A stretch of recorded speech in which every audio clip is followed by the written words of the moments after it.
2025년 3월의 첫 번째 주 신통할 탄핵 열차 힘차게 출발해 보도록 하겠습니다.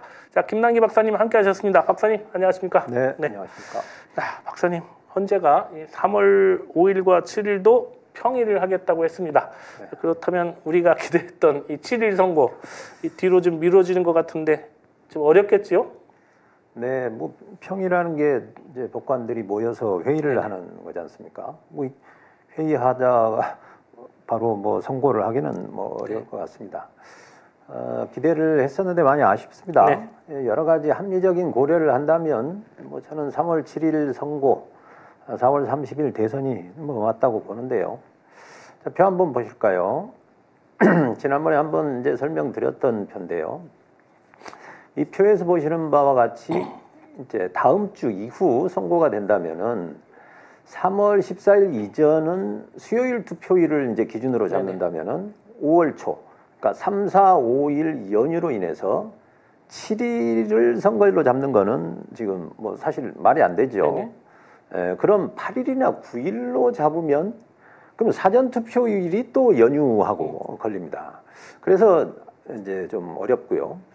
3월 7일이 아니면 이제 3월 14일로 예상하는 분들이 많은데요. 네네, 저도 그렇게 저는 3월 14일보다는 차라리 3월 17일이 낫다고 생각합니다. 왜냐하면 3월 14일이 되면 선거일이 5월 13일 화요일이 될 가능성이 많습니다.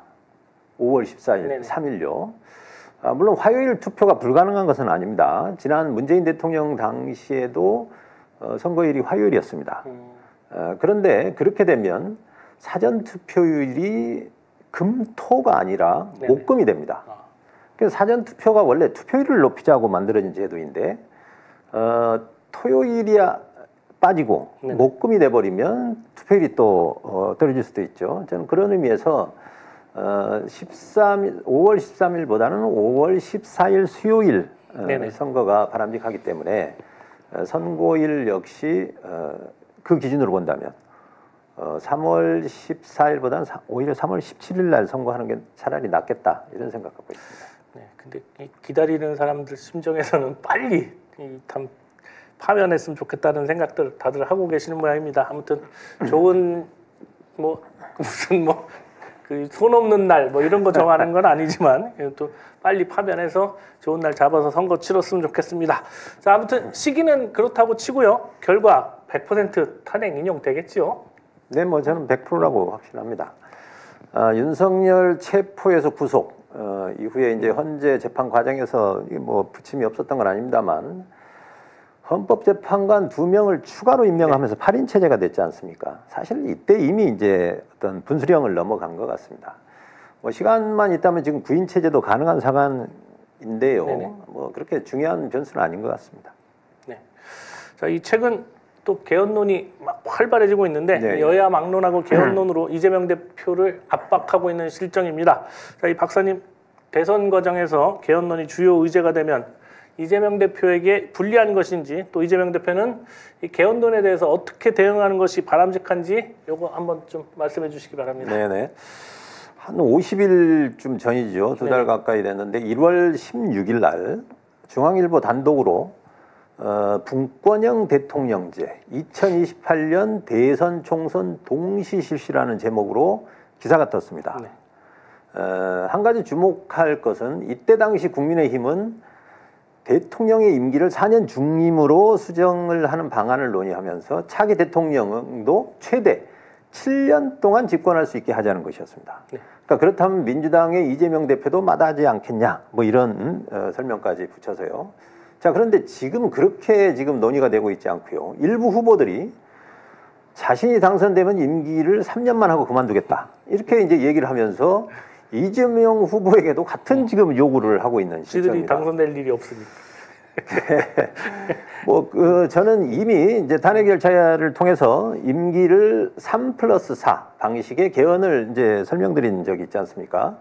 그러기 위해서는 개헌과 대선을 동시에 치르는 것이 필요하다 이렇게 이제 저는 말씀을 드렸었죠. 근데 아무튼 이 시간상 개헌과 대선 이 동시에 가능한 겁니까 이게? 네, 이제 개헌을 위해서는요. 개헌 공고를 하는데 최소 20일, 그리고 국회 심의 의결 60일, 그다음에 국민투표 준비 기간을 통상 30일 이렇게 잡습니다. 그 언뜻 보기에는 뭐 서너 달 이상 네네. 걸릴 걸로 이렇게 보입니다만, 개헌안 공고는 최소 기간이기 때문에 20일을 채워야 됩니다. 하지만 국회 의결은 60일 이내이기 때문에 이내. 예, 여야가 합의하면 시간을 줄일 수 있고요. 국민투표 준비라는 것도 대선과 동시에 치르면 별도로 그렇게 준비할 일이 없지 않습니까? 이어서 아무튼 뭐 앞서 이게 좀 말씀을 드리면, 이재명 대표는 언론을 통해서 개헌 논의는 피할 수 없지만 지금 탄핵에 집중할 때다 이렇게 그렇죠. 말씀을 했었거든요. 뭐 적절한 말씀 아닙니까? 다만 개헌을 당선 이후에 추진을 하면 재임 중에 개헌할 경우 연임에 대한 부담이 있습니다. 왜냐하면 현행 헌법 128조 2항에는 그렇죠. 헌법 개정은 대통령의 임기 연장 또는 중임 변경과 같은 경우 현직 대통령에게는 적용하지 않는다. 네, 뭐 이런 맞습니다. 조항이 있거든요. 네, 저도 그렇게 합니다. 예, 저는 뭐 이 조항도 사실 다음 개헌안에서 해결할 수 있다고 봅니다. 개헌을 하면 이전 그 헌법은 다 뭐 없는 게 되지 않습니까? 자, 그런데 임기 단축을 한 첫 번째 대통령에 대해서는 예로 한다. 뭐 이런 단서 조항을 달 수도 있고요. 자, 그렇지만 저는 무조건 대선과 동시에 개헌을 해야 된다. 이렇게 저는 주장하고 싶습니다. 네. 아무튼 뭐 좀 지켜봐야 할 것 같습니다. 근데 박사님 또 최근 이 조국 혁신당이 이 야권 완전 국민 경선을 주장하고 나섰습니다. 이건 지금 어떻게 보고 계십니까? 예, 뭐 야권 시민사회가 참여해서 이제 단일 후보를 선출하자는 제안인데요. 기본적으로 뭐 이 좋은 제안이라고 봅니다.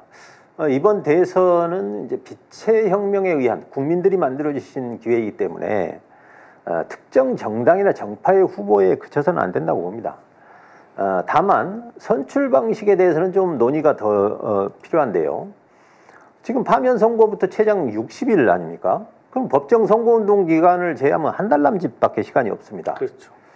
저는 그래서 선출 방법에 대한 논의 과정도 필요하고 실무적인 준비도 필요하기 때문에 저는 일단은 각 정당이 자신의 자기 정당의 그 당원 당규들이 다 있지 않습니까? 그 기준에 맞춰서 각자 후보를 선출하고 나중에 최종으로 뭐 야당 5 후보가 원사 경선을 한달지 이런 방식이 더 바람직하다고 봅니다. 지금 모든 제 정파의 후보들이 다 나오면 그 숫자가 수십 명에 이를 텐데 그렇죠. 누구는 되고 누구는 안 된다 걸러낼 기준도 지금 없는 거고요. 그리고 그걸 컷오프해서 1차, 2차, 3차 걸러내는 데만 해도 막대한 시간이 걸립니다. 자, 이렇게 해서 그리고 혹여 선거 관리에 결국 문제가 생기게 되면 아니 40%가 넘는 지지율을 갖고 있는 이 후보가 그 또 정당이 후보도 못 내는 이런 아주 불상사가 생길 수도 있거든요. 그래서 뭐 시간이 부족하면 나중에 후보 등록 이후에도 단일화 가능성도 있기 때문에요. 저는 적극적인 논의는 하되 시간 관리가 중요하기 때문에 기한을 정해서 저는 추진하는 게 맞다고 봅니다. 네. 좋은 방안 돌출을 해내리라고 뭐 생각합니다. 자, 그리고 이건 조금 무리인 줄 압니다만 지금 당장 이 조기 대선 내일이라도 치르게 된다면 우리가 이제 지난번에 총선 때 출구조사 발표 미리 보는 출구조사 많이 하지 않았습니까? 이거 몇 대 몇 정도로 보시는지 살짝 한번 미리 보기, 맛보기. 네. 예, 사실 이제 선거라는 게 마지막까지 뭐 알 수가 없죠. 네. 하지만 또 선거가 투표 며칠 전에 예측하는 경우도 있고요. 또 선거 3개월 전의 판세가 그대로 나타난다 하는 뭐 이런 그 경우도 많습니다. 뭐 그런 의미에서요. 제가 지난 이제 총선 이후 작년 5월부터 지금 탄핵 열차를 그렇죠. 진행해 왔지 않습니까? 지금 하루도 빠지지 않고 거의 모든 여론조사를 분석해 봤습니다. 최근 보수가 표집으로 이게 출렁거릴 때도 NGI 분석으로 이거 뭐 별로 걱정할 게 아니다. 이렇게 말씀드렸죠. 지난 대선은 물론이고 과거 대통령 선거에서는 이제 보수, 진보, 양대 진영이 대충돌을 하면서 박빙의 승부를 벌여온 건 사실입니다. 그러나 이번 선거는 저는 그렇지 않다고 보는데요. 헌재가 지금 이제 만장일치로 의견을 모아가듯이 국민들도 어느 한쪽으로 힘을 실어주는 방식으로 나라의 안정을 추구하는 방향으로 집단지성이 발휘해야 될 거다. 네. 그렇게 되면 지금 우리 민주당의 표를 더 몰아줄 것이다. 저는 이런 이제 생각을 갖고 있습니다. 저는 뭐 국민의힘 후보와 윤석열이 미는 후보가 따로따로 출마하는 상황도 저는 가정하고 있는데요. 물론 모수가 네네. 이제 이렇게 분열을 한다면 뭐 선거는 해보나 마나겠죠. 그러나 1대1 구도가 된다 하더라도 박빙의 결과가 나오지는 않을 것이다. 저는 적어도 15% 이상의 격차로 벌어질 거다. 이렇게 저는 생각하고 있는데요. 그렇다고 지금 근거도 없이 뭐 낙관하거나 방심하자는 그런 의미가 아닙니다. 내란 잔존 세력들을 해결할 수 있는 방법이 무엇겠냐? 가장 좋은 방법은 더 이상 넘보지 못할 정도로 압도적인 격차로 이기는 겁니다. 예. 지난 총선에서 저희가 물론 대승은 했습니다만 네. 200석을 못 넘기면서 이 어려움을 그렇죠. 겪었지 않습니까? 이번 대선도 저는 마찬가지라고 봅니다. 뭐 거의 2대1 정도의 더블 스코어 이상으로 확실하게 이렇게 벌려놔야 더 이상 이 내란 세력들이 저항을 하지 못할 것이다. 저는 뭐 이렇게 보고 있습니다. 네, 꼭 그렇게 완승했으면 좋겠습니다. 그러면 이번 주 한 주간의 여론조사 살펴보도록 하겠습니다. 예, 한국갤럽이 지난주에 이제 40대 34로 한 6% 차이였는데요. 네네. 지난주는 38대 36으로 격차가 좀 줄었습니다. 근데 보수 표집이 좀 늘어나서 이렇게 나온 것이지 실제 결과에는 큰 변화, 그 내용에는 변화가 없었고요. NGI로 환산을 했더니 오히려 뭐 격차가 더 벌어졌습니다.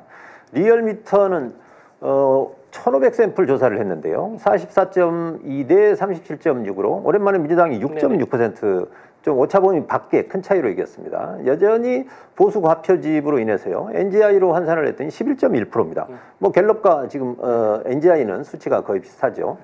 여론조사 꽃은 46.5 대 34.3으로 12.2% 차입니다. NGI로 환산했더니 15%포인트가 넘었습니다. 지금 이러한 여론조사 수치가 지금 어느 정도 위치냐.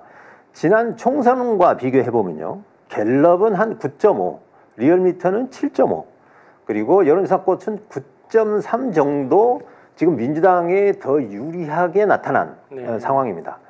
자, 그래서 제가 이러한 근거를 가지고 15% 차 이상으로 우리가 압승할 수 있다. 이렇게 이제 말씀드리는 겁니다. 네. 이상입니다. 네. 끝이에요? 예. 뭐, 딴 말씀도 필요하신 거 없고요. 네. 아무튼 뭐 여러분들 여론조사에 관한 자세한 사항은 이 중앙선거 여론조사 심의위원회 홈페이지 참고해 주시고요. 오늘 금요일 11시 11분 여론조사 전문 프로그램 여론조사 빛에서 더 좋은 내용으로 여러분 찾아뵙도록 하겠습니다. 이번 주도 많은 기대와 응원 부탁드리겠습니다. 자, 김남기 박사님 오늘도 수고하셨습니다. 네. 서울의 소리 제공 유상의 신통할 내일 아침 6시 30분에 다시 찾아뵙겠습니다. 여러분 대단히 고맙습니다.